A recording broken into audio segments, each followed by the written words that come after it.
Bueno, ahora sí, bienvenidos, bienvenidas al webinar organizado por FARM, denominado Canje de Deuda por Acción Climática. Mi nombre es Jasmine Rocco Predazzi y soy coordinadora de política climática en FARM y los estaré acompañando en esta instancia en la moderación. En los últimos tiempos, desde la Fundación, hemos empezado a trabajar la temática de deuda, ya que cobra cada vez más relevancia. Hoy uno de mis colegas, Federico Cibaja, presentará un nuevo documento específico sobre esto, y hace tan solo 2 meses dedicamos la edición de la revista Pulso Ambiental a este tema, e incluso una sección del informe ambiental de FARM de este año, 2022. ¿Pero por qué?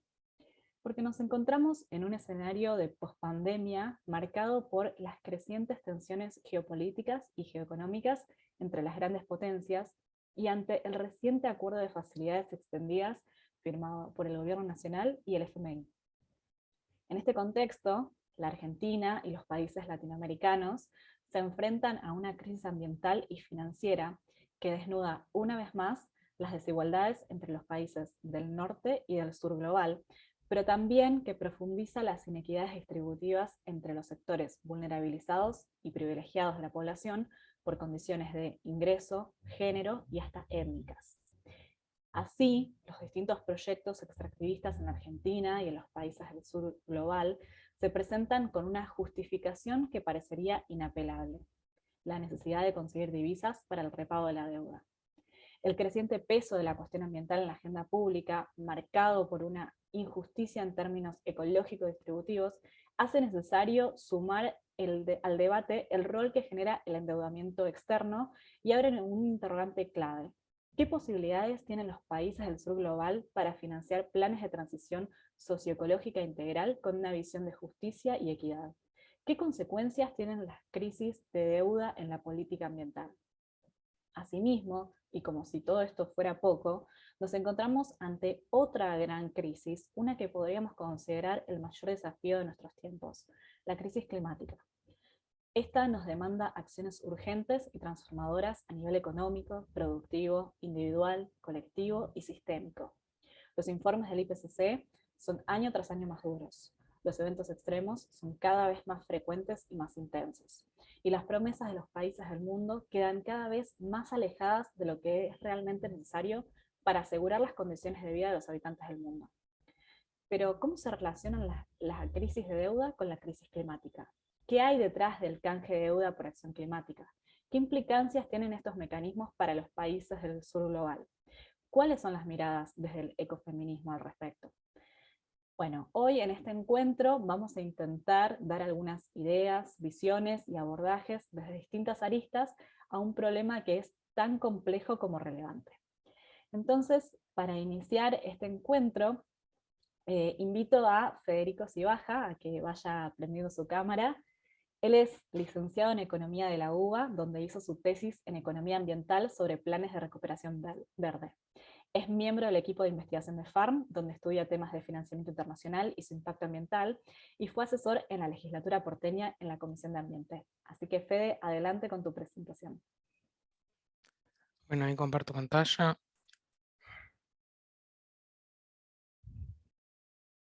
Ahí se ve. Sí, se ve, Fede. Sí, perfecto. Bueno, la idea es presentar el documento que estuvimos trabajando desde el área de investigación de FARM, que busca intentar responder a varias de las preguntas que surgen a partir de esta propuesta del Gobierno Nacional de implementar canje de deuda por acción climática. Que la idea es, por un lado, dar respuesta a la crisis de deuda financiera, que, como pueden ver en este mapa, no es algo que aqueje solamente a la Argentina, sino que es algo que pasa en varios países del sur global, en la mayoría de los países del sur global, y que es una tendencia que se estuvo empeorando en los últimos años, ya que, de acuerdo a estimaciones de Eurodad, los países del sur global en promedio en 2020 gastaron el 17,4% de su presupuesto en pagar los servicios de deuda. Específicamente en el caso de Argentina, ya que estaremos todos al tanto, lo muestro muy rápidamente. Esta es la deuda que tienen todos los países del mundo con el FMI. La parte en azul es la parte que le corresponde a la Argentina. Y otra de las crisis a las que busca respuesta este canje de deuda por acción climática es a la crisis climática y a una de sus mayores problemáticas, que es la falta de financiamiento. En este gráfico pueden ver Acá el compromiso que tienen los países del norte que asumieron en Copenhague en 2009 de destinar 100.000 millones de dólares anuales del norte al sur en financiamiento climático. ¿Cuál es el problema? Que este financiamiento, ni siquiera esta cifra, que además no cumplen, sería suficiente para resolver todos los problemas y la transformación económica que hay que llevar a cabo. Una estimación de la Convención Marco de Naciones Unidas para el Cambio Climático dice que apenas para llegar a financiar apenas el 40% de las acciones que están incluidas en las contribuciones determinadas a nivel nacional de los países del sur, se necesitarían al menos 650.000 millones de dólares por año. De esos 100.000 millones de dólares que el norte debería estar dando todos los años, en 2020 apenas se llegó a 80.000 millones, y de esos 80.000 millones, el 70% fueron en forma de préstamo. Entonces, estos pagos que el norte debería estar haciendo, asumiendo las responsabilidades históricas que tiene el cambio climático, en realidad se terminan dando mayoritariamente en forma de préstamos, endeudando todavía más a los países del sur global. Y bueno, es en este contexto que surge la propuesta del Gobierno Nacional de canje de deuda por acción climática, que fue nombrada por primera vez por el presidente Alberto Fernández en abril del año pasado, y después fue repetida por el ministro Cabandier y por el ministro Guzmán. Este reclamo, además, viene acompañado del pedido del reconocimiento de la creencia ambiental en la Argentina, que es un tema que vamos a ver más adelante. Y bueno, el tema es qué implicancias tiene, cómo se define, porque un canje de deuda por acción climática puede ser de 2 millones de maneras distintas. La única definición concreta que hubo, porque desde FARN el año pasado hicimos 2 pedidos de información pública, uno al Ministerio de Ambiente, a la Secretaría de Cambio Climático, y otro al Ministerio de Economía, para pedir más precisiones sobre este plan que se había anunciado. Desde ambos lados nos respondieron que no había ningún plan concreto. La única declaración más consistente que hubo fue el ministro de Ambiente, Cabandier, el año pasado, diciendo que el canje de deuda por acción climática consiste en que los países elaboren planes de mitigación y adaptación contundentes y ambiciosos conforme a sus condiciones y circunstancias nacionales, y que una porción de la deuda se oriente a su implementación efectiva.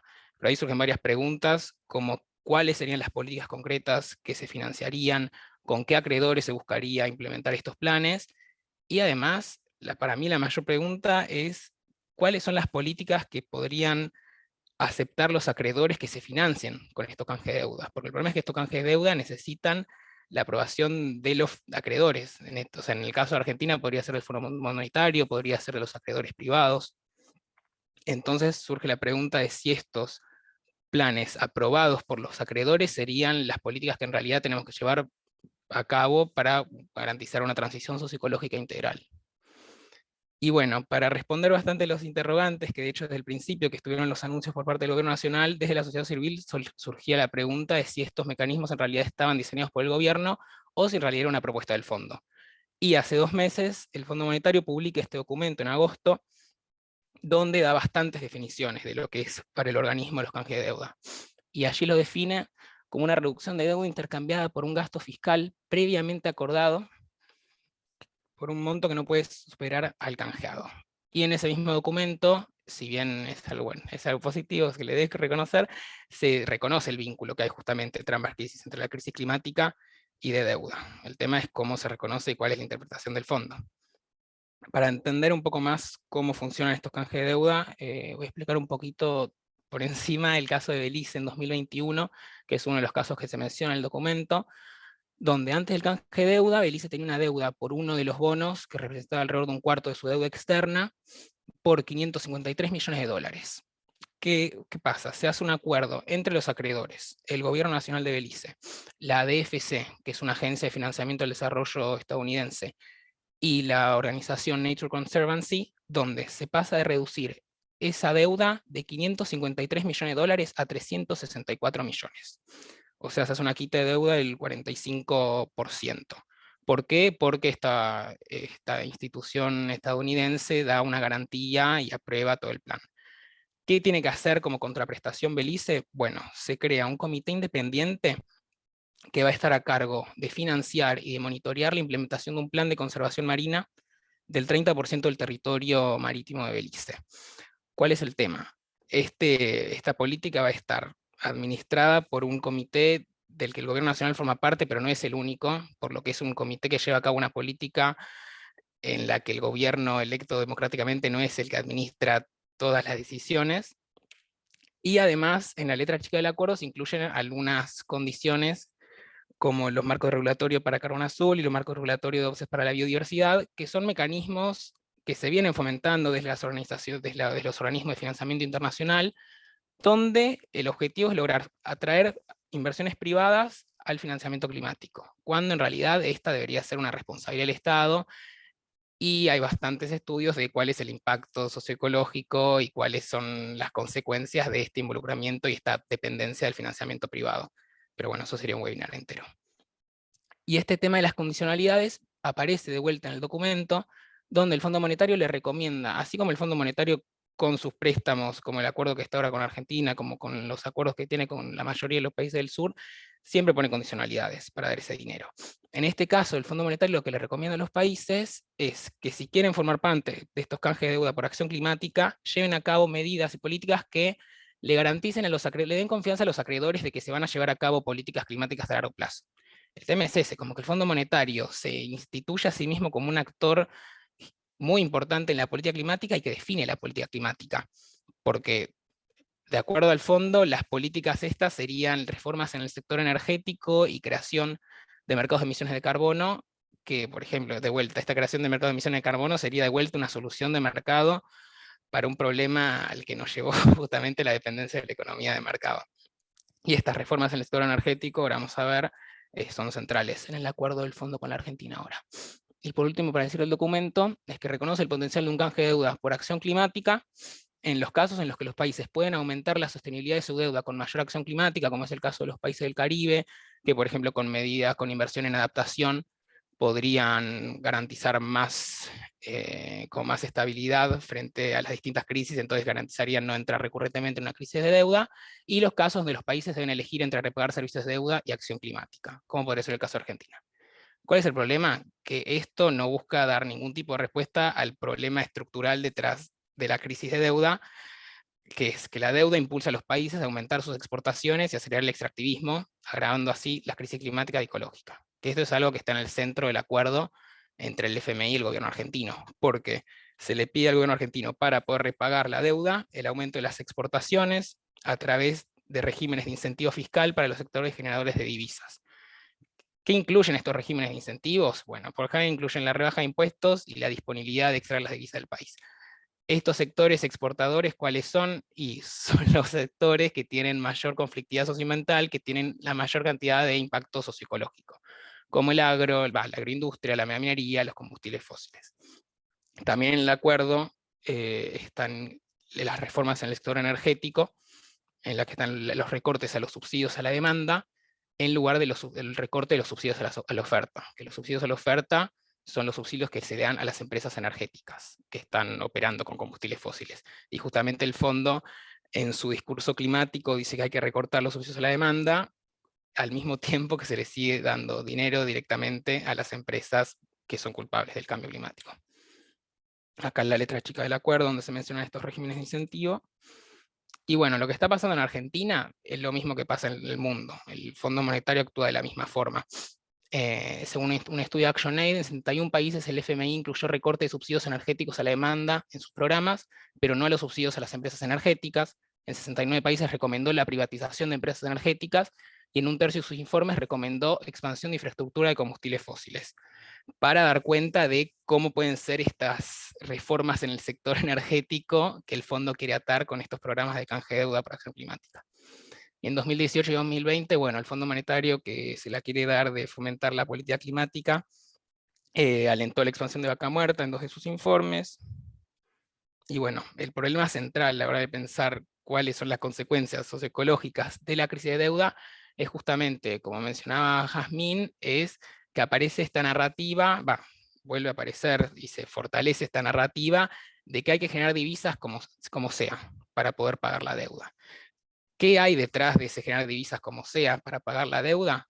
Termina siendo una transferencia de recursos directa desde los territorios, que son los que sufren los impactos socioecológicos de estas actividades extractivas como la megaminería, la agroindustria y la extracción de combustibles fósiles, a los acreedores, que suelen ser los organismos multilaterales, si no pueden ser préstamos bilaterales con los países del norte o fondos de inversión que también están concentrados en el norte. Entonces es como que es estructural esta dinámica donde se da esta transferencia de recursos, incluso en este momento buscan dar esta transferencia de recursos disfrazándola de política climática. Y esto obviamente está en el corazón del enfoque de la deuda ecológica. Como se puede ver en este gráfico, donde se muestra el consumo material per cápita de los países de acuerdo a su nivel de ingresos, se ve que los países de ingresos altos consumen 8 veces más recursos per cápita que los países de ingresos bajos, 6 veces más que los de ingresos medios bajos y 3 veces más que los de países de ingresos medio altos. Entonces, esta dinámica donde los países exportan sus bienes y servicios ecológicos se inscribe en un sistema donde de alguna forma los países del norte buscan poder alimentar su sobreconsumo y su consumo excesivo, que solamente puede existir a partir de esta extracción. Y este es el caso de Argentina, donde como bien muestran en un trabajo que les recomiendo mucho leer de Mora, Piccolo, Peinado y Ganem, donde se muestra que, si bien las exportaciones entre 2002 y 2015, las exportaciones representaron apenas el 6% del PBI, estas concentraron el 41% del impacto en la huella ecológica, que la huella ecológica es un proxy para medir cuál es el impacto ecológico y el consumo de recursos. Nada. Sí, Marco, que habría que ir cerrando por el tiempo. sí, ya estoy.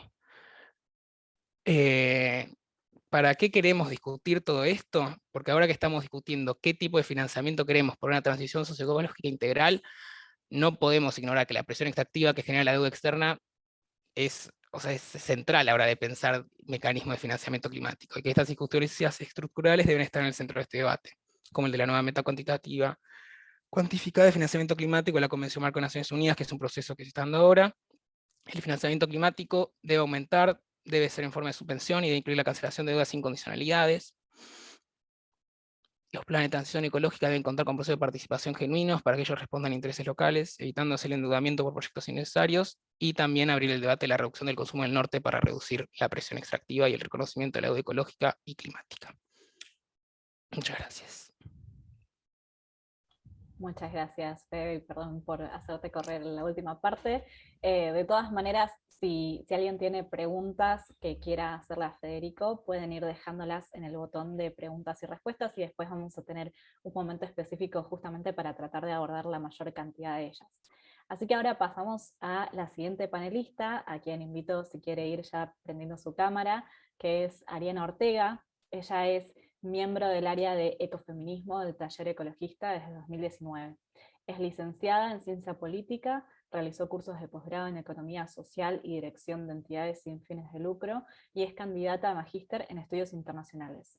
Con el objetivo de contribuir a las transiciones ambientalmente sostenibles y socialmente justas, lleva más de 8 años colaborando en organizaciones y proyectos vinculados a la economía social y al ambientalismo. Actualmente se dedica a la gestión, investigación y docencia en instituciones universitarias. Así que, Ariana, adelante, todo tuyo. Gracias, Jazmín.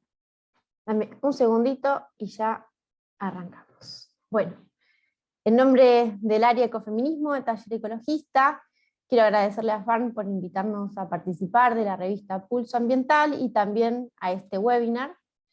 Me gustaría mencionar que el informe que acaban de publicar, un poco lo que habló Federico, ¿no?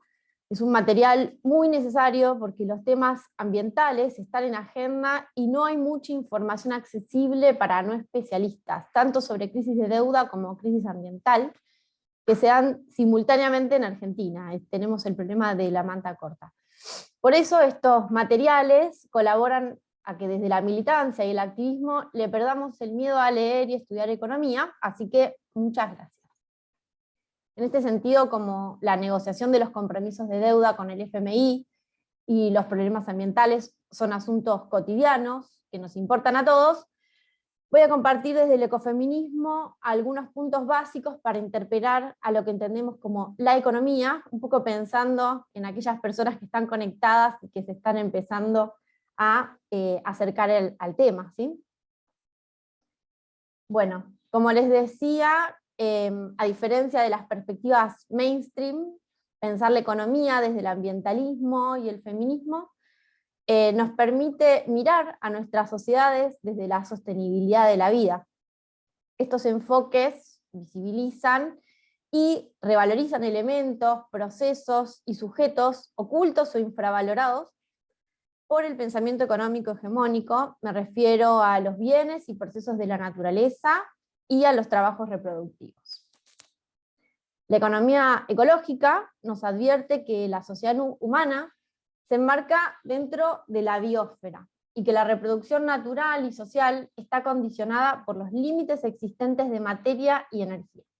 El mandato de crecimiento económico veloz e ilimitado resulta totalmente inviable desde este enfoque, ¿no? Sin embargo, el crecimiento económico es a lo que aspiramos, ¿no? Y es lo que prometemos cuando tomamos un crédito del FMI, por ejemplo. Un crédito siempre supone crecimiento, si no, es imposible devolver el capital más los intereses. La economía feminista, por otra parte, pone el foco en los trabajos y tareas que garantizan la reproducción cotidiana de la vida, incluida la reproducción de la fuerza de trabajo, que es la que hace posible la producción de bienes y servicios. Estos bienes y servicios son los que se contabilizan en el PBI. Los trabajos reproductivos no se cuentan en este cálculo, porque hasta el día de hoy eso es considerado trabajo gratuito, o sea que no se paga salario por ello. Seguro hasta ahora se estarán preguntando por qué estamos hablando de esto en un webinar sobre canje de deuda por acción climática. Y esto es porque el modelo civilizatorio en el que vivimos se está agotando, y estas perspectivas nos permiten ver que la economía liberal, sobre la que está construido el orden social actual, es inviable. Incluso los ganadores internacionales de este modelo se dieron cuenta que es insostenible continuar con sus negocios y se podría decir que se ponen creativos. No es sorprendente entonces que los organismos internacionales de crédito hayan considerado o estén incluyendo entre sus requisitos algunos puntos que buscan contemplar la sostenibilidad ambiental, que es lo que acabamos de escuchar que contó Federico. Pero la pregunta es, ¿qué tienen para ofrecer? Ya lo escuchamos a Federico, y la propuesta aparentemente es hacer más de lo mismo, ¿no? Ampliar la frontera de posibilidades de producción sobre actores, lugares y dimensiones que no habían sido suficientemente explotados en este planeta o en el espacio exterior, porque esa opción también está arriba de la mesa. Y otra opción es plantear algún tipo de compensaciones. Esto de las compensaciones está bastante explicado en el informe, pero vamos a hablar un poco acerca de la lógica de las compensaciones.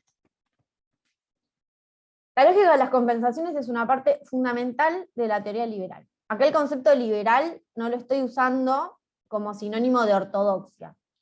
En esta presentación se asume que economía liberal es la que supone la existencia de propiedad privada y derechos individuales. Entonces, bueno, la teoría liberal se basa en el individualismo metodológico y el antropocentrismo. ¿Pero qué es eso? Se centra en el individuo humano, que tiene creencias y preferencias, y que en base a ellas actúa. Este individuo toma decisiones racionales, maximiza sus beneficios productivos, es autosuficiente y desatiende la reproducción de la vida. Este Homo economicus no asume que depende de los demás y los considera en sus cálculos como recursos, anda haciendo números a ver si le cierran, toma del ambiente y del resto de las personas lo que necesita, a ver cuánto más puede beneficiarse en cada circunstancia.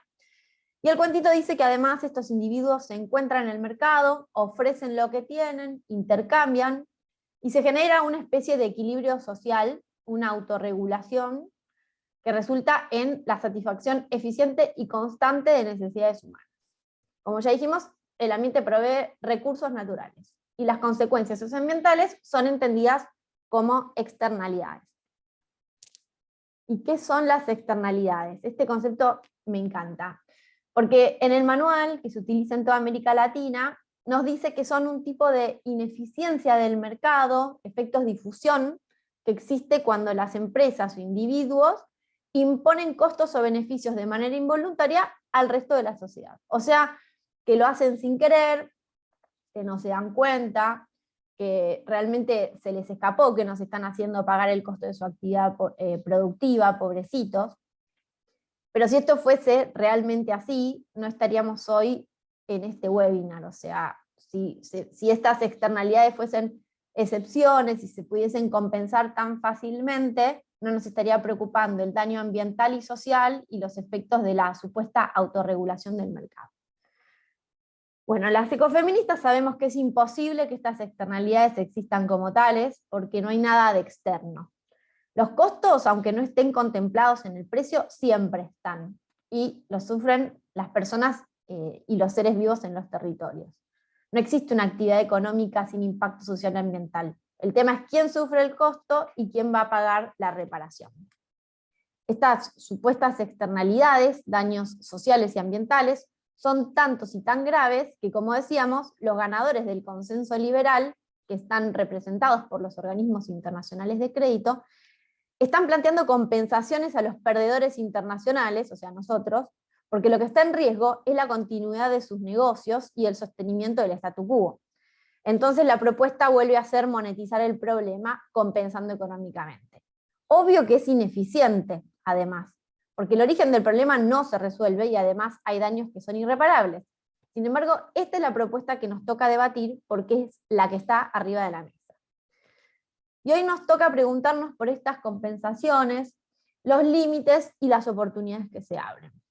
Existen algunas propuestas de compensación o reparación, como dijo Federico hace un rato, que ni siquiera son subsidios, o sea, son canje de deuda. Yo voy a sumar además que estas propuestas no remedian y no cambian estructuralmente nuestro modo de vincularnos con la materia, la energía y otros seres humanos, ¿sí? Entonces los límites ya un poco nos lo contó Federico, pero pensemos también en las oportunidades, ¿sí? El tema está en agenda. Entonces es importante destacar este mínimo reconocimiento por parte de los organismos de crédito, porque puede ser un primer paso para dar cuenta de lo realmente insostenible que es el metabolismo social capitalista subyacente al modelo liberal. Así que en este sentido me gustaría cerrar con algunas propuestas para la militancia y el activismo socioambiental. Por un lado, pensar el metabolismo social de los actores de carne y hueso realmente existentes, o sea, no desde este Homo economicus que existe solamente en los libros. Es importante que consideremos propuestas de socialización de los medios de producción y reproducción con vistas a construir otro metabolismo social que sí satisfaga las necesidades materiales de las mayorías. Pero eso nos va a llevar tiempo. Entonces, mientras tanto, podemos ir construyendo capacidades simbólicas para que podamos reemplazar esta mirada liberal. Y yo sé que esta apuesta que estoy haciendo ahora, en este momento, parece poco, pero imagínense en qué situación estamos que vivimos repitiendo el cuentito liberal, o sea que ni siquiera hemos podido construir capacidades simbólicas, o sea que hay mucho trabajo por hacer. ¿Y cómo hacemos esto? Hoy la visión liberal sobre la economía es predominante, pero no es la única. Entonces tenemos que insistir en la construcción de otras miradas sobre la economía. Tenemos que tomar en serio estas propuestas como la que estudió Federico, que son para compensar o remediar parte del daño social y ambiental, pero sabiendo que esto no resuelve el problema. Ahora cierro, Jasmine. O sea, este trabajo que hizo Federico de ponerse a analizar exhaustivamente la supuesta propuesta de canje es parte del trabajo que hay que hacer. Y digo supuesta porque mucha información no hay y porque él trabajó con lo que había disponible. Incluso hicieron pedidos de información y no recibieron muchas precisiones. Pero esto es lo que hay que hacer: analizar, estudiar y disputar. Y también tenemos que interpelar las narrativas extractivistas y productivistas que abogan por el crecimiento ilimitado, y preguntarnos, ¿es posible la ganancia empresarial si se compensan todos los impactos? Si las empresas asumen el costo de todo el daño social y ambiental causado. Generar ganancias suficientes para pagar la deuda externa y al mismo tiempo cuidar el ambiente suena un poco contradictorio desde estas perspectivas liberales, ¿no? ¿Será que lo es? Así que bueno, cierro diciendo que en este momento se abre una oportunidad que la veo como pedagógica, además de material, porque los debates sobre canje de deuda son una gran oportunidad para abordar el problema sistémico y avanzar hacia propuestas que puedan ser radicalmente diferentes, o sea, que construyan un metabolismo social orientado a satisfacer las necesidades de las mayorías a nivel global. Bueno, eso es todo. Muchísimas gracias, Ariana, y gracias por el tiempo. Vamos ahora a pasar a el tercer orador, a quien también invito, si quiere ir prendiendo su cámara mientras lo presento, que es Juan Pablo Bogoslavsky. Es investigador del CONICET en la Universidad Nacional de Río Negro, abogado, magíster en Derecho Empresario y doctor en Derecho. Defendió al Estado argentino en arbitrajes internacionales y fue director de Aguas y Saneamientos Argentinos, AISA, representando al Estado Nacional. Fue funcionario de la UNCTAD y experto independiente en deuda externa y derechos humanos de la ONU. Ha sido consultor de la CEPAL, del ACNUD, PNUD, de organismos públicos y de organizaciones de derechos humanos. Publicó libros y artículos sobre economía y derechos humanos. Así que, Juan Pablo, muchísimas gracias por estar hoy con nosotros y te doy tus 10 minutos ahora. Gracias. ¿Ahí me escuchan bien, Jazmín? Sí, perfecto. Bueno, buenas tardes a todos, todas, todes. Bueno, primero, muchas gracias a la FARN por la invitación y también felicitarlos, no solamente por la organización de este evento, sino en general, bueno, por la publicación de Pulso, pero en general por poner el dedo en el cruce de deuda y cambio climático, porque es uno de los desafíos menos explorados en el sentido más amplio de la expresión, lo cual demuestra una vez más que abordar los principales desafíos que enfrenta la humanidad y la región específicamente son, antes que cualquier otra cosa, desafíos culturales, donde la forma en la que entendemos los problemas es un paso determinante para la acción política. Así que felicitaciones por esta iniciativa. Yo voy a compartir con ustedes algunas breves reflexiones, información relativa a la relación que hay entre el perfil de la deuda pública y el modelo productivo de país, porque es un tema prácticamente invisibilizado en las discusiones, en las políticas públicas, tanto a nivel nacional como internacional, a pesar del peso que tiene la deuda en las cuentas fiscales y externas, es decir, en definitiva en el espacio fiscal y macroeconómico que tienen los países, o Argentina específicamente, para afrontar políticas de transición. Y esto es así, bueno, en gran medida Federico ya anticipó como la discusión. Esto es así por, en el caso concreto argentino, la necesidad de generar divisas de manera inmediata para mantener el ritmo de los pagos comprometidos, ¿no? Hay una fuerte presión exportadora, sobre todo sobre commodities primarios, para generar este ingreso inmediato de divisas. Pero el punto que quiero hacer hoy es que no hay siquiera un esfuerzo, un intento de realizar una evaluación de impacto ambiental de la estrategia y del portfolio de la deuda soberana. Y bueno, obviamente al estar invisibilizada la dimensión ambiental de la estrategia de deuda, se reproducen aún más las desigualdades distributivas y ecológicas que entraña el modelo económico. Y acá quisiera abrir un breve paréntesis, porque muchas de las discusiones en torno a las prioridades del presupuesto asumen que existen gastos perentorios y gastos discrecionales. Los gastos perentorios son aquellos vinculados a las obligaciones financieras externas, sobre todo externas de los estados y el pago de la deuda, y los gastos discrecionales son el resto. Pero bueno, no hay ninguna fuente en el derecho internacional y tampoco en el derecho doméstico que indique que existe esta categoría de gastos.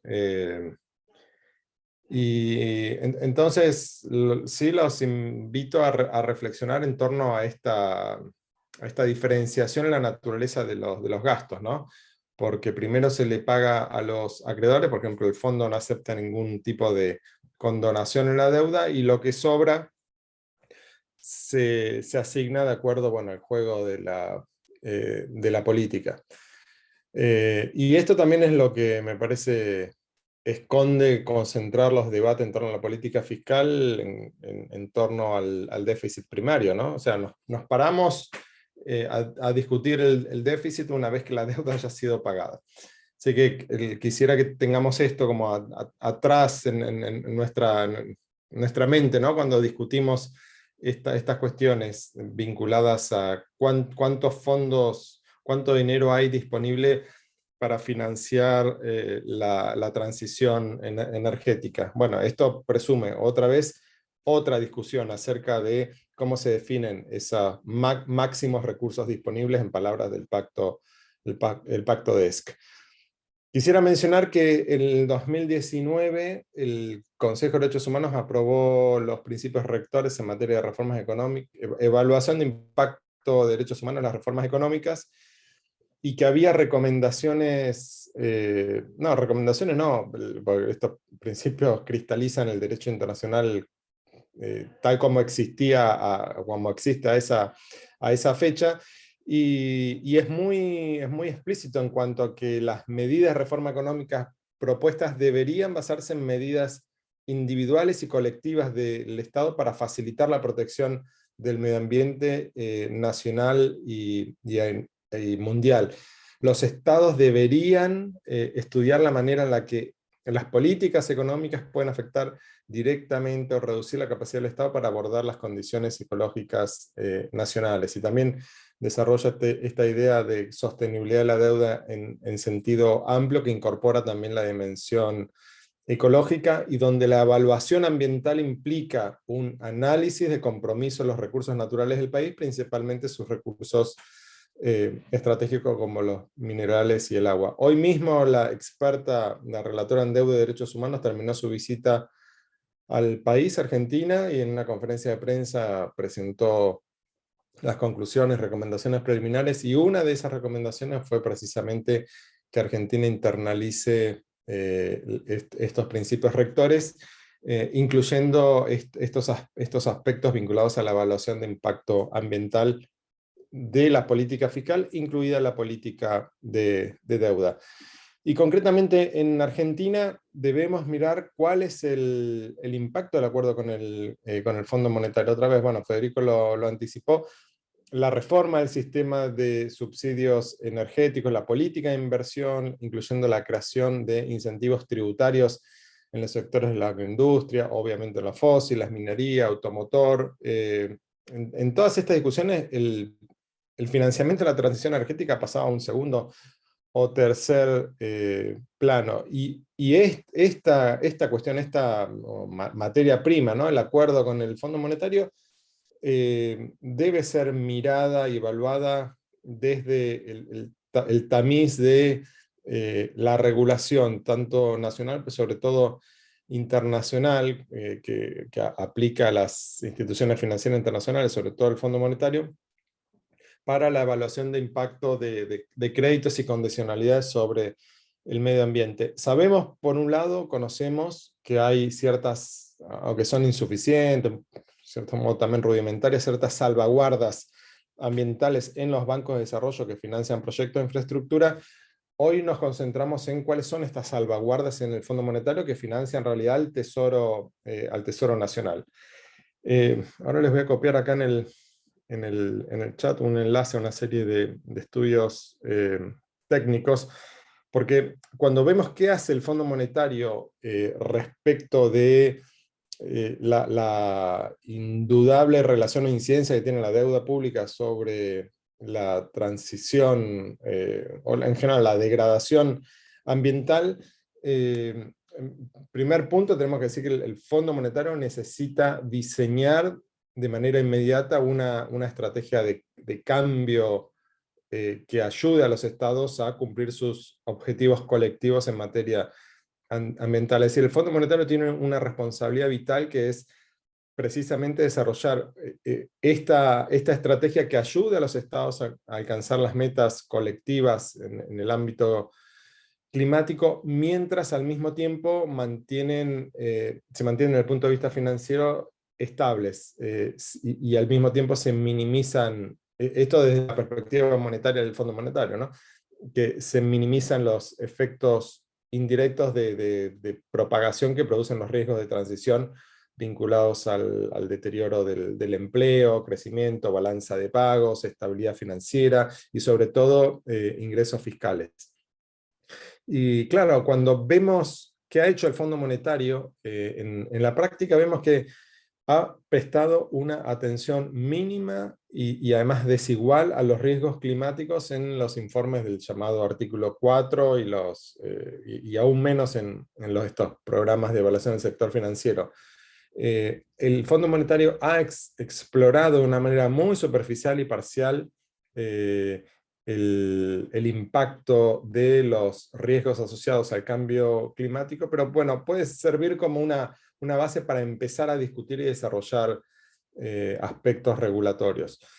Como resultado de las revisiones estas del artículo 4, entonces es imperativo que el fondo reconozca que tanto los riesgos físicos como los de transición dentro de los países implican amenazas, como se llama en la jerga del fondo, macrocríticas para los sistemas financieros y fiscales. Pero claro, otra vez, para eso se deben llevar adelante análisis integrales, genuinos, aunque el resultado no sea deseable en términos de la visión de crecimiento infinito. Y también debe garantizar que los análisis de riesgos físicos y de transición dentro de los países sea obligatorio, sea sistemático y también sea universal para todos los informes del Fondo Monetario, algo que no sucede en la práctica. Hay en el trabajo rudimentario que viene haciendo el Fondo Monetario, les iba a copiar un enlace para ya se los copio. Digo rudimentario porque en realidad no hay limitaciones técnicas para hacerlo. Ahí les copié un enlace con una serie de estudios que hace un grupo de investigación de la Universidad de Boston, específicamente sobre deuda y cambio climático. Sí, cuando hay vocación política se pueden hacer, no hay impedimentos técnicos para tratar de proyectar la incidencia de determinado portfolio de deuda sobre el medio ambiente.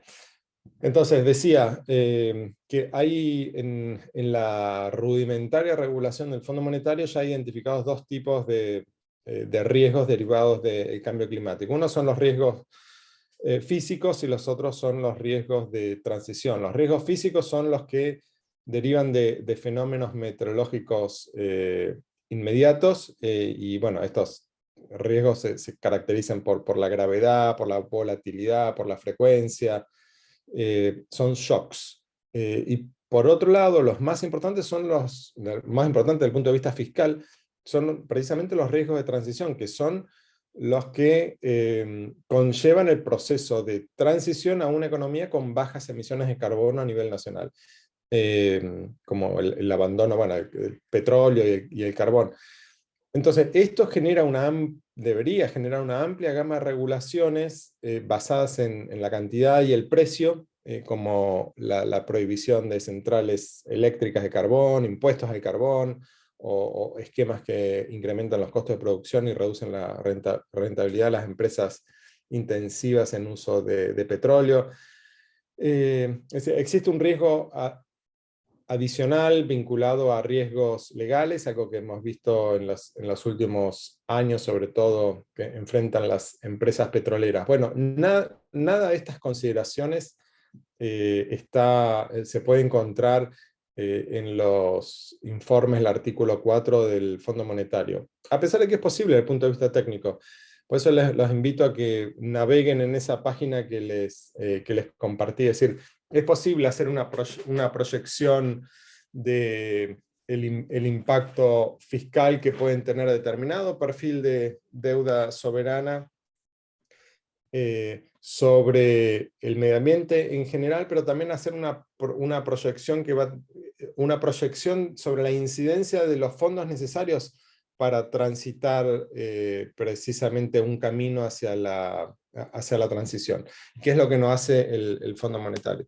De todos modos, estos aspectos evaluatorios han estado totalmente ausentes en el acuerdo de 2018 con la Argentina y otra vez ausentes en la renegociación del acuerdo con el Fondo Monetario el año pasado, porque acá la pregunta inmediata y obvia es de qué manera se evalúa desde el punto de vista ambiental la mayor inversión en vaca muerta. Entonces, en definitiva, para cerrar, se debe trabajar, creo yo, en pos de acceder a la información, o como decimos en el campo de los derechos humanos, de acceder a la verdad, ejercer el derecho a la verdad, precisamente para entender las relaciones causales que existen entre deuda soberana y degradación ambiental, con la ambición, con el objetivo de interpelar conciencias y también impulsar acciones políticas colectivas. Gracias. Muchísimas gracias, Juan Pablo, por tu exposición, por ese documento que compartiste.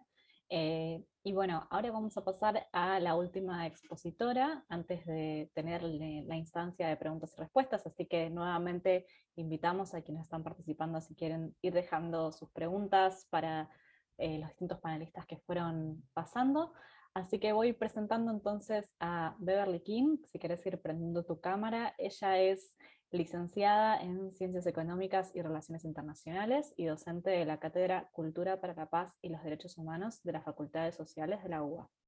Coordina el colectivo Diálogo 2000, miembro de la Red Jubileo Sur e integrante de diversos espacios de articulación y lucha por los derechos de los pueblos y la naturaleza, como la autoconvocatoria por la suspensión del pago e investigación de la deuda, la campaña plurinacional en defensa del agua para la vida, y la coordinadora Basta de Falsas Soluciones. Así que Beverly, un gusto tenerte con nosotros hoy. Adelante con tu presentación.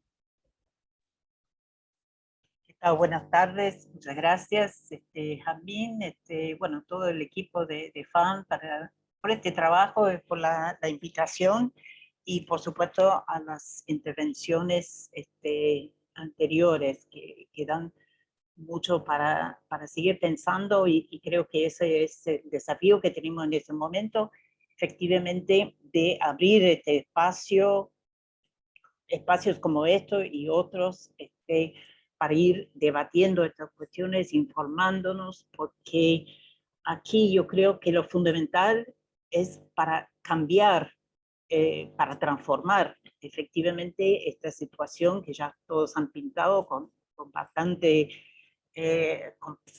complejidad y una situación desafiante, sin duda, para los pueblos y para la naturaleza. Necesitamos, sin duda, avanzar en los cambios de la conciencia, en la organización y en la movilización ciudadana. Los cambios no lo van a venir del Fondo Monetario Internacional, eso creo que nos debe quedar claro a todos, a todas y a todos. Entonces yo quiero invitarles tal vez a ser realistas. Y lo digo pensando sobre todo en este último informe del Fondo Monetario de agosto, lo cual Fernando hizo referencia, Federico, perdón, hizo referencia, que insiste mucho en que los canjes de deuda, digamos, en realidad en términos de esa economía liberal que ya se habló, no son muy eficientes para resolver ni el problema de la deuda ni el problema climático, pero en términos pragmáticos, plantea el Fondo Monetario, puede ser la única manera de avanzar. Y bueno, ese tipo de pragmatismo creo que es lo que buscamos evitar. Y queremos ser realistas realmente y pedir lo imposible.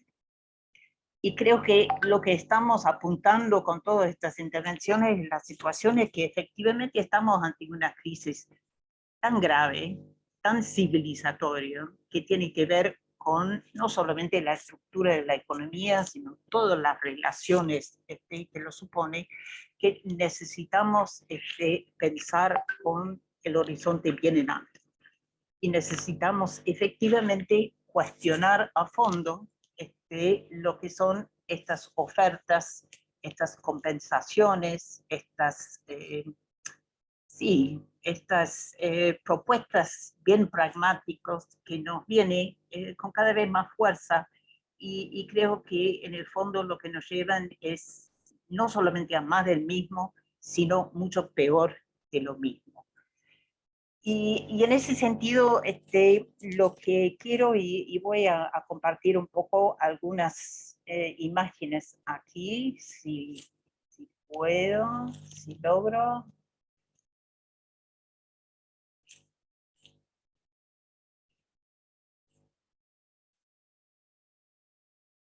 A ver, ¿estamos ahí?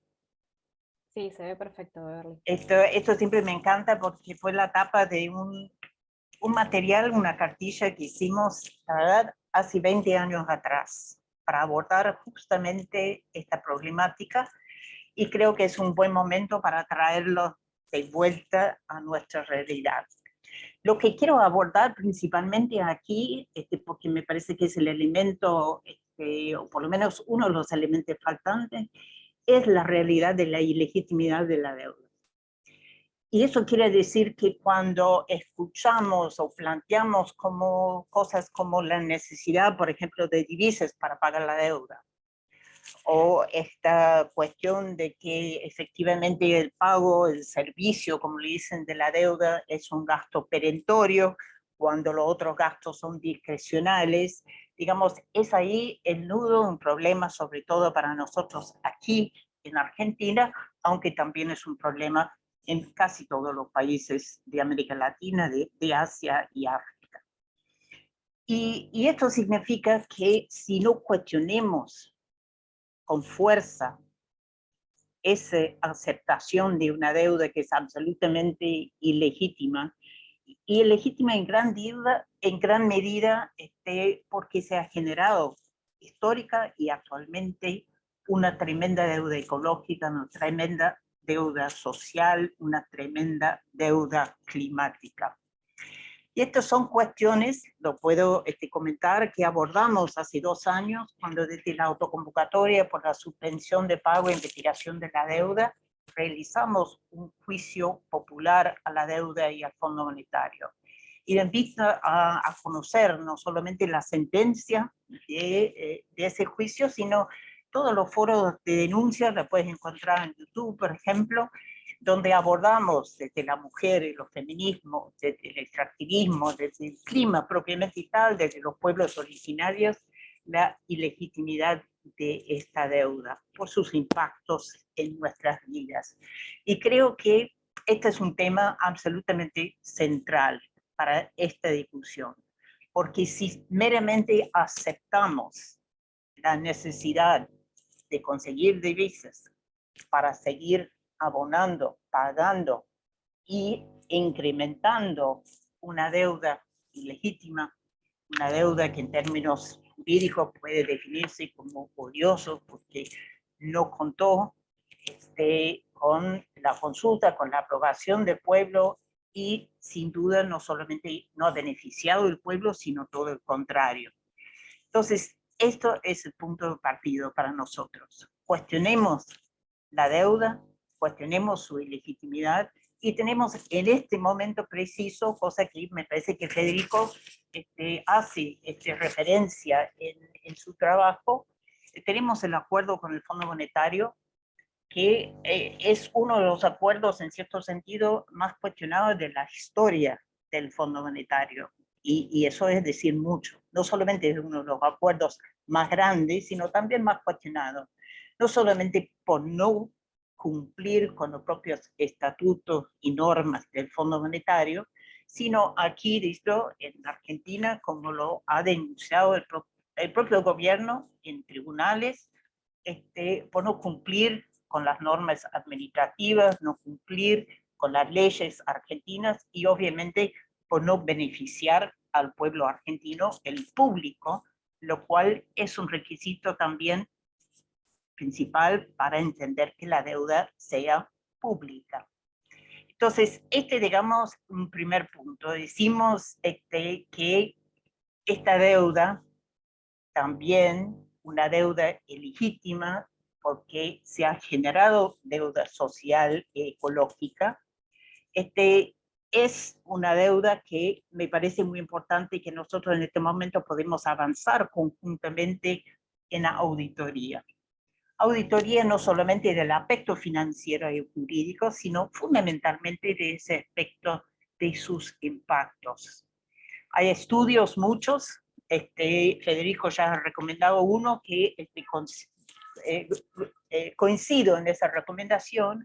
Este es un estudio ya viejo del año 2000 de la Universidad de Berkeley en Estados Unidos, que miro, digamos, algunos de los elementos que componen esa deuda ecológica acumulado por el norte con los pueblos y países del sur, y decidió ya en el año 2000 que estábamos frente a una situación de absolutamente, o sea, de una deuda ecológica mayor que la deuda financiera reclamada a los países del sur. Esto, digamos, también significa que estamos con una dimensión del problema que realmente nos tiene que tener bastante, digamos, preocupados, pero también que nos ofrece, en cierto sentido, un camino para innovar. Pero innovar no como hace el capitalismo en este momento, y me parece que tiene que ver con la propuesta que anda, digamos, haciendo sus rondas de canje de deuda, que tiene que ver con la innovación que busca el capitalismo en este momento, la generación de nuevos instrumentos financieros siempre, y lo que vamos es mirando hacia una economía verde, que no significa mayor protección a la economía, a la naturaleza, a los pueblos, sino más bien más deuda, más soberanía, más mercantilización de la naturaleza, más financiarización de esa propia naturaleza. O sea que los procesos productivos están cada vez más vinculados y cada vez más subordinado a lo que es la lógica de especulación de esa economía. Entonces, tenemos que tener presente también, y estos son mapas muy viejas de la discusión de otras épocas, del IRSA, que sigue absolutamente vigente, y donde miramos también que el avance de la economía verde sobre nuestros territorios, con la financiarización y esa mercantilización de la naturaleza, se hace también con el avance de la militarización y de la represión de los pueblos que luchan frente a estas situaciones. Entonces tenemos aquí lo que es una situación absolutamente desigual, asimétrico, donde los pueblos estamos al margen de las discusiones, ni el gobierno, ni el Fondo Monetario, mucho menos, nos ha invitado a la mesa efectivamente para sentar a discutir ni la transición ecológica, ni la investigación de la legitimidad de esta deuda, ni un nuevo acuerdo con el Fondo Monetario. Entonces los pueblos están en los territorios, hoy más que nunca, resistiendo este avance, y lo que tenemos que ir es ver cómo vamos avanzando la unidad en nuestra acción. Necesitamos mucho más calle en este respecto, sumando la problemática de la ilegitimidad de la deuda y diciendo efectivamente, sin anular estas deudas, estos acuerdos con el Fondo Monetario, sin parar la intervención del Fondo Monetario y de las más instituciones financieras internacionales por sobre nuestras economías, va a ser imposible, no difícil, va a ser imposible avanzar con respuestas concretas a los derechos de los pueblos y de la naturaleza. Podemos avanzar en ese sentido, y creo que en Argentina en este momento tenemos un buen momento. La calle está acumulando fuerzas importantes de esa resistencia, alternativas, propuestas todos los días. No va por el camino de canje de deuda por acción climática, sino por apropiarnos e ir avanzando en la construcción de esas alternativas que tiene mucho más que ver con lo que planteó Ariana, la sostenibilidad de la vida y no la sostenibilidad de las deudas o de los capital. Así que muchísimas gracias. Algunos puntos para seguir el debate. Muchísimas gracias, Beverly, por tu intervención. Creo que nos dejas con muchas cosas para seguir pensando y discutiendo. Ahora justamente vamos a tener un espacio para ir respondiendo a algunas de las preguntas que fueron surgiendo en el botón de preguntas y respuestas.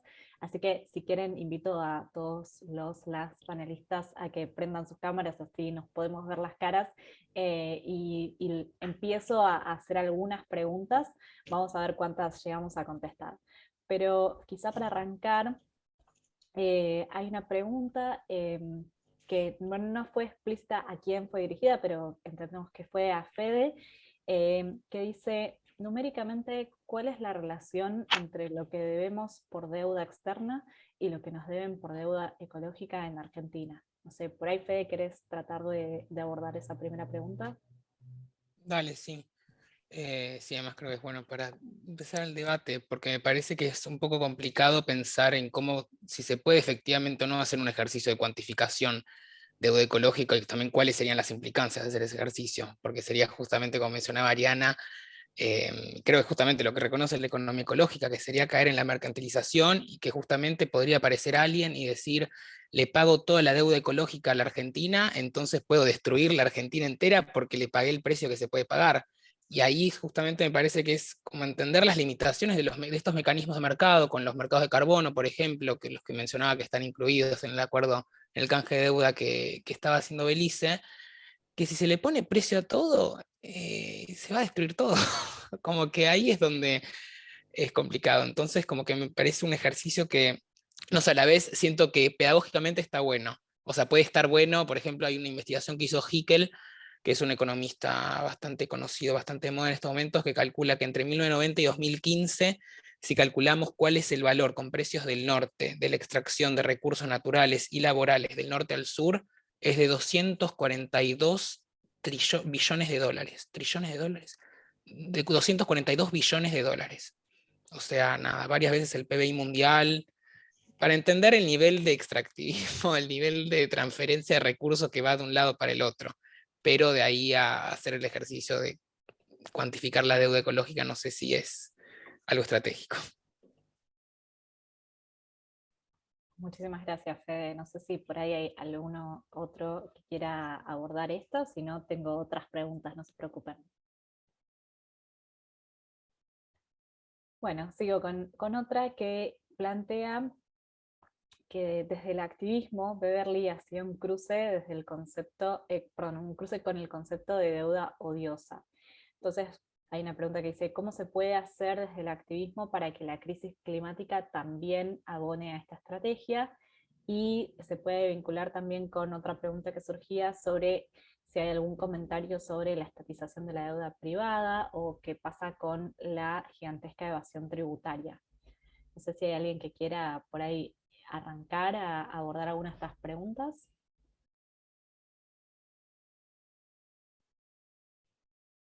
Yo puedo arrancar. Dale. Pero pensando en ese sentido, desde el activismo, si se quiere, que me parece que justamente, digamos, esta propuesta de canje de deuda por acción climática nos ofrece una plataforma o una ventana, como se quiere, para acelerar esa movilización contra, digamos, lo que son realmente las falsas soluciones. En Copenhague, en 2009, digamos, cuando planteamos ya basta de falsas soluciones, y si miramos el avance de los acuerdos y las discusiones en las COP desde entonces, yo creo que tenemos que llegar a la conclusión que no son avances, sino más bien retrocesos. Son retrocesos en lo que es el concebir la obligatoriedad, por ejemplo, de respuestas, la noción de la responsabilidad diferencial por la acumulación histórica de una deuda carbónica, si se quiere, pero también en lo que son los mecanismos de financiamiento. No solamente porque no se ha logrado avanzar, como se comprometió en este momento, en monto de financiamiento, sino que también, como se ha planteado, la mayor parte de ese financiamiento, sobre todo en América Latina, viene en forma de nuevos préstamos. O sea, quedamos inmersos en una lógica absolutamente viciosa, donde nos endeudamos financieramente para políticas y proyectos que generan deuda social y ecológica. Esa deuda social y ecológica genera cierta necesidad de financiamiento que a lo mejor se utiliza para generar más deuda, y terminamos al fin de día con una rueda que no tiene fin, más deuda financiera cada vez, más deuda social, más deuda ecológica. Y en ese la deuda climática, si se quiere, es una parte de esa deuda ecológica y nos permite, digamos, ir abordando con una visión mucho más integral, como estaba sugiriendo Ariana, estas discusiones que a veces se quedan totalmente economizadas. Y desde esa visión integral, creemos que no cabe duda que para enfrentar la crisis climática necesitamos terminar con el mecanismo de endeudamiento financiero y viceversa. Entonces nos da una posibilidad de unir luchas, que es lo que nos falta para sumar fuerza, no solamente en nuestro país como a nivel mundial. La próxima semana les invito a todos, vamos a estar en el mundo marcando una nueva semana de acción, justamente por la justicia y la anulación de las deudas. Y si uno va a la declaración que vamos a emitir en esa semana a nivel global, está absolutamente centrada en esta relación entre deuda financiera y deuda climática, deuda ecológica. O sea, la gravedad de la crisis nos pone sobre nuestras mesas la posibilidad de avanzar en movilización, acciones directas, indirectas, cada vez más importantes y cada vez más unidas.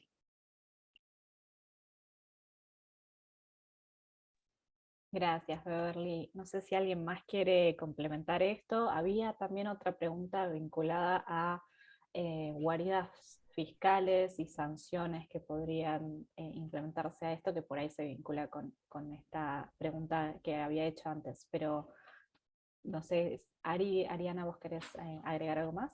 Sí, me quedaba pensando que si bien es cierto que hay que ir por las opciones de máxima, que son las de cambio sistémico, me parece importante igual, o sea, sabiendo que son insuficientes, sabiendo que no sirven, sabiendo que nos van a poner en una situación de tomar más deuda para resolver los problemas que teníamos por estar endeudados, que es lo que decía recién Beverly, igualmente hay que estudiar y considerar cada una de esas opciones, así como planteó Federico, o como Juan Pablo estaba hablando más temprano, ya desde el lado del derecho también, de analizar las opciones que hay, porque digo, más allá de que sabemos que por ahí no es suficiente, de todas formas tenemos una batalla que dar de cara al resto de la población que no tiene normalmente acceso a disciplinas que a veces resultan complejas, como son el derecho y la economía. Y en ese sentido estos espacios son muy importantes porque si bien las consignas son claras, que es, bueno, lo que estaba diciendo Beverly es clarísimo, también es cierto que en esta cuestión técnica a veces nos perdemos o terminamos pensando que no entendimos bien en realidad, que en verdad la solución estaba con estas soluciones mágicas, pero que nosotros realmente, como se nos escapa, no lo podemos comprender. Entonces, me parece importante remarcar la importancia de que desde estas disciplinas, que parecen tan difíciles y tan lejanas, se haga este esfuerzo de bajarlo a tierra, o sea, de hablarlo en términos más sencillos y coloquiales y con gráficos, e intercambiando y sin miedo a equivocarnos también, porque nos vamos a equivocar también, para que también le demos una oportunidad en ese sentido a estudiar las alternativas y llegar a conclusiones a partir del análisis de la evidencia, ¿no? Porque si no, a veces es difícil de creer cuando desde el activismo, la militancia, decimos consignas como no vamos a aceptar estas alternativas. Hay que poder argumentar el por qué y hay que hacer una masa crítica para que cada vez seamos más quienes decimos estas son falsas soluciones y poder argumentar el por qué, que me parece muy importante. Así que bueno, también quería agradecer estas intervenciones porque, bueno, un poco mi intervención fue como maximalista, ¿no? Pero también considerando que leí el informe de Federico y me parece re importante, que lo voy a leer 4 veces más, que voy a entrar al link que pasó Juan Pablo, porque es importante dar el debate en cada instancia. Así que eso. ¿Puedo agregar algo? Sí, adelante. No, cuando tratamos de proyectar las implicaciones ambientales reales de las propuestas de canje de deuda, motivos climáticos, creo que es saludable recordar que las pocas condicionalidades sociales que ha impuesto el Fondo Monetario a los países no ha tenido nunca carácter vinculante, es decir, no han tenido consecuencias en términos de incumplimiento. Es decir, sabemos, por ejemplo, que ciertas metas no sé, en el campo de la política monetaria o fiscal tiene consecuencias bien concretas. Por ejemplo, que no se acuerde el siguiente tramo, el siguiente desembolso con el Fondo Monetario. Pero no alcanzar metas en materia, por ejemplo, de reducción del desempleo, de fortalecimiento de los programas de protección social, no tiene implicaciones negativas para el país.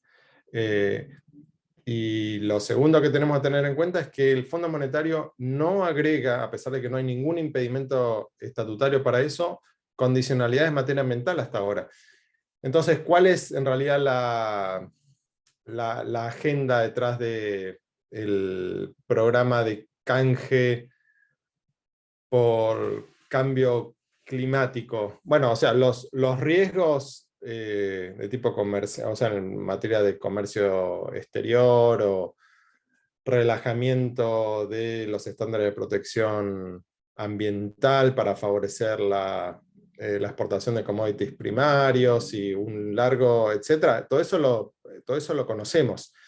Y esto sin contar las complejidades adicionales que vienen asociadas a las PPP, es decir, la asociación público-privado, directamente inversión privada, que va a estar a cargo de la mitigación del cambio climático. Bueno, no me acuerdo si era Federico el que mencionaba la mayor participación de los capitales privados en las pocas experiencias que ha habido en este campo. Digo esto para estar alerta acerca de cuáles son las motivaciones políticas que hay detrás de los programas de canje y por qué también ha habido tanta resistencia en el G77 que no se ha tirado palomita para abrazar esta propuesta. Pues muy similar en términos así esquemáticos a las propuestas de privatización de empresas, servicios públicos en los 90, ¿no? Con los sabidos resultados. Entonces, en definitiva, demasiado largo le dice, me parece, perdón, pero en definitiva, no hay nada hoy que impida al Fondo Monetario exigirle a los países que reduzcan sus deudas contra acción climática. Entonces la pregunta es, ¿por qué no lo hace ahora? Muchas gracias, Juan Pablo. Hay otra pregunta que, bueno, creo vos, Juan Pablo, ya empezaste a responderla por el chat, pero por ahí la retomamos por si querés desarrollar un poco más, o si Fede querés vos ahondar un poco más en eso, que plantea que una de las primeras diapositivas que mostraba Fede era sobre las deudas y cómo se vinculan esos datos con otros que había encontrado esta persona que mencionaba hace un tiempo sobre deudas en los países, donde plantea que según esa base de datos se relaciona, digamos, con el PBI de cada país, y viendo eso no se estaría en una situación peor que otros países. Por ahí, si querés, Juan Pablo, aclarar un poco lo que pusiste ahí en el chat, o después Fede también tratar de abordar esa pregunta.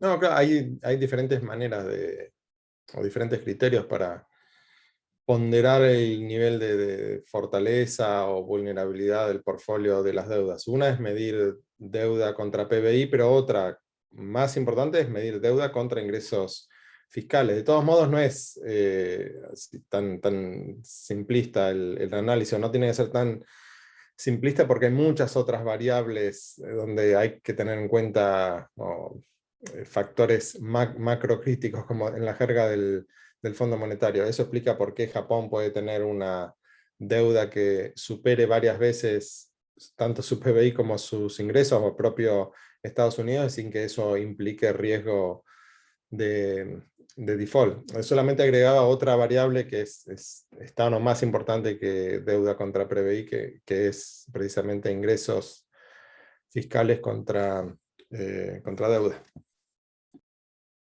Sí, brevemente agregar que no es lo mismo si los países tienen deuda bajo su propia legislación bajo su propia moneda, y si la forma que tienen de pagarla es con exportaciones cuyo precio fluctúa todos los años, como pasa con las commodities, o si son países del norte que exportan otro tipo de bienes.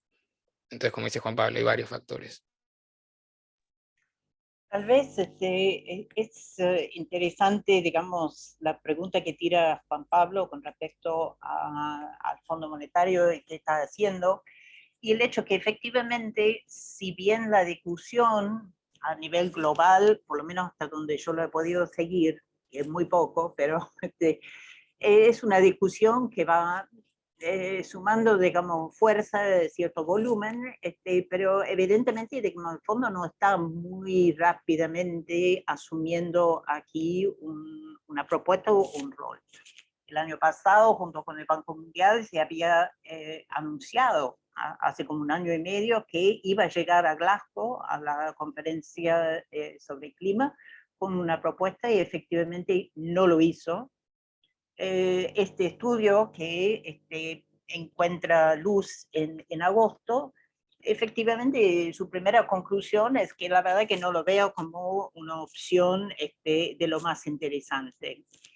Pero sin duda, como anota, digamos bien Federico, el Fondo Monetario rápidamente dice, bueno, lo que sea, pero con condiciones. Mirando, digamos, y esto, digamos, pone en el centro de la discusión siempre la soberanía sobre las decisiones que se toman, tanto en relación a la deuda como en relación a lo que podía ser las posibles acciones climáticas. Pero en relación a eso, quiero pensar un momento en las obligaciones vinculantes que tiene el Estado argentino, como todos los estados. Juan Pablo ha hecho referencia recién a la Convención, al Pacto Internacional de Derechos Económicos, Sociales y Culturales, y en eso asume, digamos, que el Estado argentino tiene una obligación vinculante a cumplir con esos derechos que, bien se dicho, no es tan claro, digamos, qué significa el derecho al empleo, el derecho a la educación, el derecho a disfrutar de un medio ambiente sano, etc. Y creo que es una de las tareas que nosotros tenemos desde la sociedad en este momento. El propio pacto, el comité del pacto, plantea que todos los estados tienen que, en cierto sentido, desarrollar esos contenidos, tener claro cuáles son, en cierto sentido, las metas y los programas que tienen para cumplir con esas obligaciones. Y esa es una demanda y una tarea que desde la sociedad creo que tenemos que avanzar. En la campaña, por ejemplo, plurinacional de defensa del agua, estamos pensando en estos términos, o sea, cómo definimos en términos muy concretos para Argentina el derecho al agua, y cuáles son las leyes, cuál es el marco regulatorio, cuáles son las acciones que nosotros podemos impulsar desde un enorme abanico de organizaciones sociales para garantizar no solamente ese marco regulatorio, que es difícil, como vemos ahora con la ley de humedales y tantos otros ejemplos que podemos poner, sino también muchísima fuerza que se necesita para la aplicación de esos marcos regulatorios. Pero creo que ahí tenemos una tarea también pedagógica, ¿no? De pensar que efectivamente, digamos, nuestros estados tienen obligaciones vinculantes absolutamente postergados, absolutamente invisibilizados frente a las obligaciones que se supone que asumen y que traten como prioritarias, como el pago de una deuda ilegítima. Entonces tenemos la posibilidad de avanzar la tarea pedagógica en ese sentido, poniendo, digamos, mucho más y buscando correr hasta el centro del panorama la prioridad de esas obligaciones que efectivamente son vinculantes para el Estado y necesidad que entre todos le demos los contenidos que deben tener. Muchísimas gracias. Bueno, ya estamos casi llegando al tiempo propuesto, así que por ahí les dejo una última pregunta que es bastante amplia, así que puede abordarla quien quiera. que plantea si ustedes creen que Argentina tiene capacidad para afrontar o tiene técnicos preparados para negociar el cambio de deuda, y esta persona plantea, siendo que todavía no se puede, por ejemplo, controlar la contaminación en Argentina a raíz del extractivismo, como por ejemplo del petróleo, de la minería, del litio, a raíz de los impactos que genera el modelo agroindustrial, digamos. Es una pregunta, me parece, bastante amplia que da para una discusión sobre la institucionalidad, yo creo, pero bueno, por ahí, si quieren dejar alguna reflexión cada uno de ustedes, y ahí ya cerramos. Ariana, ¿querés por ahí arrancar vos? Sí, levanté la manito para arrancar. A mí lo que me gustaría plantear acerca de esto es que creo que sí tenemos personas con la capacidad técnica como para llevar a cabo esas discusiones, pero no creo que sea un problema técnico, sino un problema político. Hablamos de transiciones que van a venir, pero hoy estamos en una transición, o sea, no tomar decisión también es una decisión, que es dejar hacer y dejar pasar, pero eso significa que ya transicionamos, por ejemplo, a un modelo que incluye más. O sea, la transición energética la estamos viviendo. Hay gente que no puede acceder a la electricidad, al gas, al petróleo. Y este es un problema que está pasando a nivel internacional. Entonces a mí no me sorprende para nada que, si bien no son vinculantes, nos decía Juan Pablo, esta especie de condicionalidades, sí orientan hacia dónde se quiere transicionar desde el norte para crear los mercados necesarios para darle continuidad al modelo civilizatorio. Entonces me parece importante que estemos atentos, pero también que trabajemos desde los dos campos, desde el técnico y desde el político. Y vuelvo a renovar como este llamamiento a tejer esos puentes, ¿no? A no quedarnos en las consignas y tampoco quedarnos en lo técnico, de vincularnos y superar, digamos, esas barreras como para poder llegar a plantear nuevos horizontes. Hasta ahí.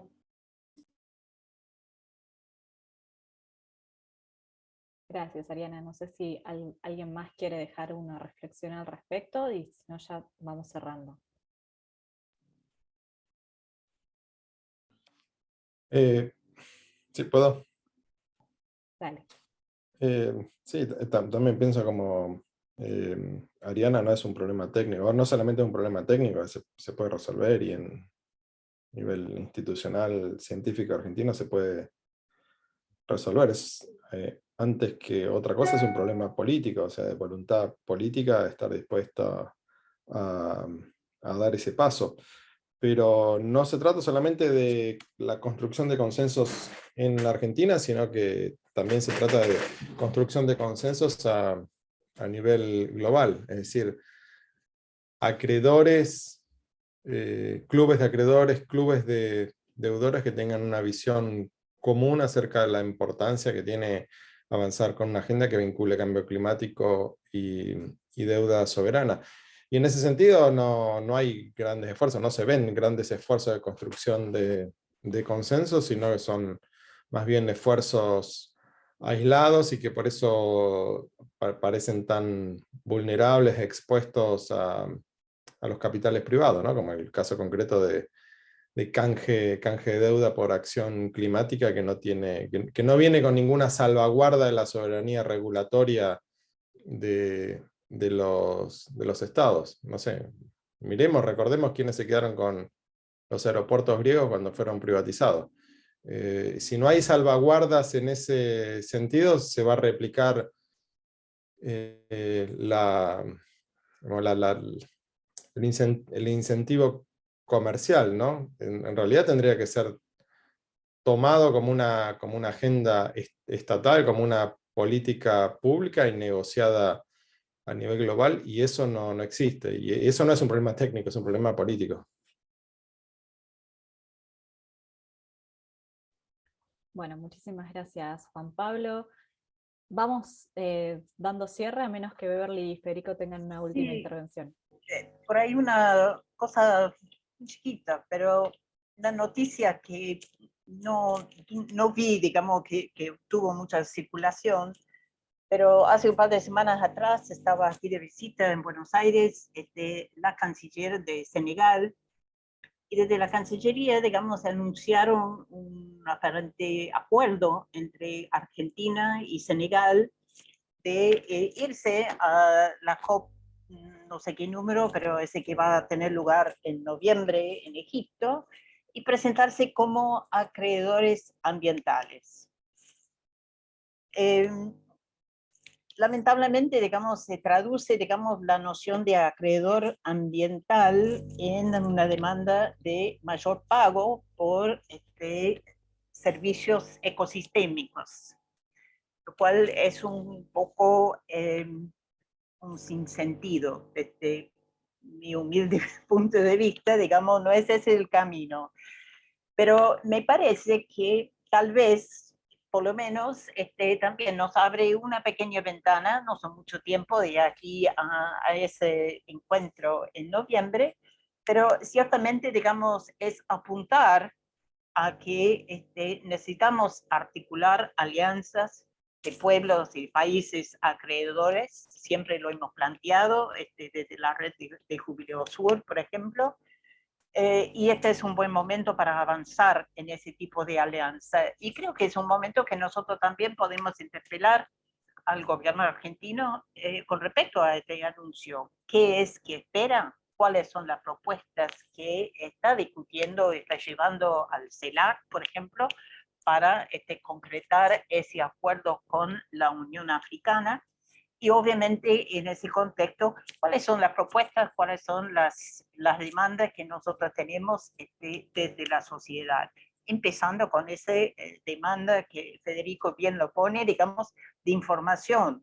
Juan Pablo también, digamos, el derecho a la verdad. O sea, toda una discusión que aquí no está en el ámbito público, no hay acceso a la información, y, sin embargo, está planteando ahí un camino que uno desde aquí tiene muchas dudas, mucho más dudas que entusiasmo, pero en la medida que se acerca o se apropia, digamos, también de nuestro idioma, de nuestro lenguaje y de nuestras propuestas, creo que tenemos más necesidad, en cierto sentido, de estar ahí y de estar interpretando y de estar planteando cuál es la interpretación y cuáles son las propuestas que entendemos que Argentina, como otros países, debería estar llevando a ese ámbito. Ciertamente no es la noción de canje de deuda por acción climática, sino el cumplimiento de los compromisos que los países responsables han asumido en otros momentos, y otra serie de acciones en lo cual sin duda podemos poner mucho de acuerdo.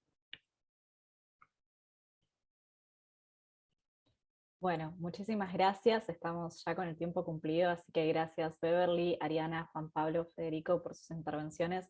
Me parece que es un tema que está en auge y claramente, como decía recién Beverly, en los próximos meses y de cara a la COP27 en Sharm el Sheikh va a haber más anuncios, más desarrollos, así que es muy importante, digamos, que sigamos entendiendo y generando también las capacidades dentro de la sociedad civil para poder no solo entender, sino hacer aportes, digamos, a estos procesos que están en marcha. Así que agradecemos mucho, digamos, este encuentro y obviamente como fue compartiendo Ariel Slipak, a quien también agradecemos y su equipo de investigación por todo el trabajo que han estado desarrollando en FARN sobre este tema. Él estuvo compartiendo enlaces del IAF, la Pulso, sobre deuda y el artículo que publicó ahora recientemente FARN, que elaboró Federico, sobre esta temática, así que pueden seguir a FARN en las redes sociales, van a encontrar un montón de material en este sentido. Y bueno, agradecemos obviamente a todos los participantes que estuvieron ahí aportando sus preguntas y sus comentarios. Muchas gracias por este encuentro y bueno, quedamos a disposición para otras instancias. Muchas gracias. Gracias, Jazmín. Gracias.